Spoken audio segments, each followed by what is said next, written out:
মক্কার কুস্তিগির বনাম রসুল সাল্লাল্লাহু আলাইহি ওয়াসাল্লাম, এক অবিশ্বাস্য সত্য ইতিহাস। আপনি কি জানেন, ইসলামের ইতিহাসে এমন একজন ছিলেন যিনি ছিলেন মক্কার সবচেয়ে শক্তিশালী কুস্তিগর, যাকে কেউ কখনো হারাতে পারেনি?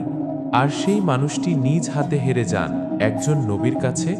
আজ আমরা জানব সেই অবিশ্বাস্য কাহিনী, মক্কার কুস্তিগর রোকানা ও রসূলুল্লাহ এর এক চমকপ্রদ সাক্ষাৎ ও কুস্তি।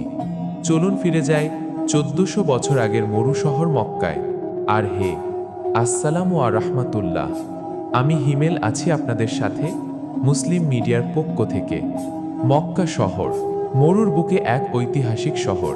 এখানকার কুরাইশরা ছিল সমাজের অভিজাত ও শক্তিশালী গোত্র, আর এই কুরাইশদের মধ্যেও এক ব্যক্তি ছিলেন সবার থেকে আলাদা, রুকানা ইবনু আবু ইয়াজিদ।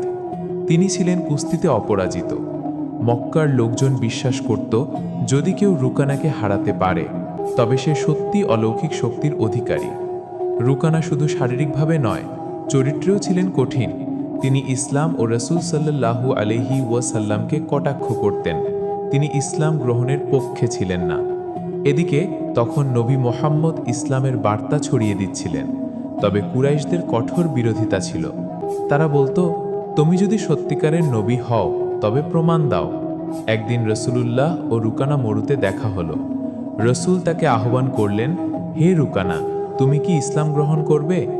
রুকানা হেসে বললেন, তুমি যদি আমাকে কুস্তিতে হারাতে পারো তবে চিন্তা করব। রসূল বিনয়ের সঙ্গে রাজি হলেন। তাদের কুস্তি শুরু হলো।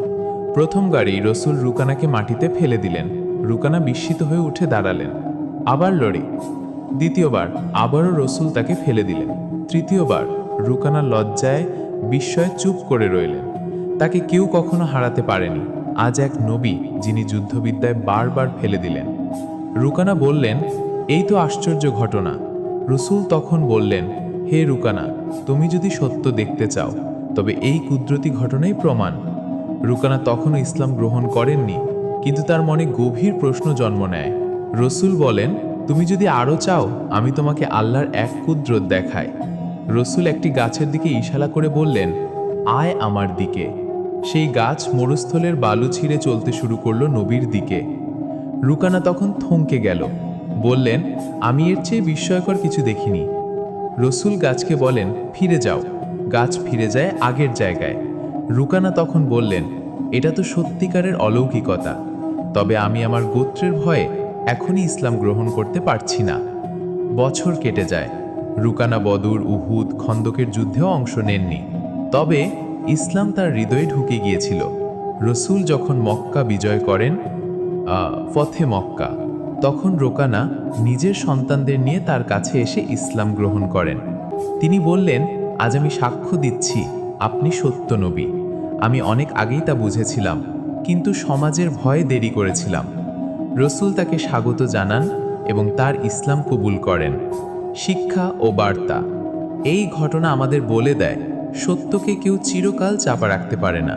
শক্তি দিয়ে নয়, সত্য ও চরিত্র দিয়েই জয় আসে।